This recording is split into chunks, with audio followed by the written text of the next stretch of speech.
17 সপ্তাহ চলছে, জরায়ুতে সিস্ট আছে, এখন কি জরায়ু ফেলে দিতে হবে নাকি সিজারের সময় সিস্ট ফেলে দিতে হবে? আমার মনিকা উনি লিখেছে, ম্যাম আসসালামু আলাইকুম, 17 সপ্তাহ চলছে, জরায়ুতে সিস্ট আছে, এখন কি জরায়ু ফেলে দিতে হবে নাকি সিজারের সময় সিস্ট ফেলে দিতে হবে? আমার আগের বাচ্চাও সিজার ম্যাম।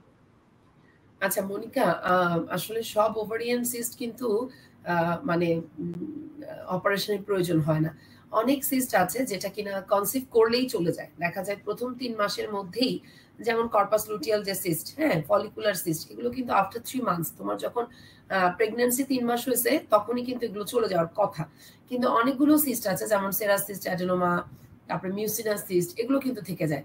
এমনকি জার্ময়েড, এগুলো অনেক ক্ষেত্রে দেখা যায় যে পেটের ভিতরে প্যাঁচায় যাওয়ার সম্ভাবনা থাকে, হ্যাঁ, যেটাকে আমরা বলি টুইস্টেড ওভারিয়ান টিউমার। ওই ধরনের যদি কিছু না হয় তাহলে তোমার এখন আসলে ওয়ারিজ হওয়ার খুব বেশি কিছু নাই। তুমি খেয়াল করো যে তোমার তলপেটে এক্সট্রা কোনো মানে ব্যথা এই ধরনের তুমি ফিল করো কিনা।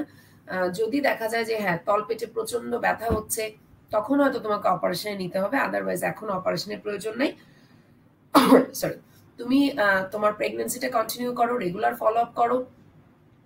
যদি সিজারের সময় দেখা যায় যে তোমার ওভারিয়ান সিস্ট আছে, তাহলে যে ডক্টর তোমাকে সিজার করবেন উনি আশা করি ওভারিয়ান সিস্টটা রিমুভ করে দিতে পারবেন। এটার জন্য জরায়ু ফেলার প্রয়োজন নেই।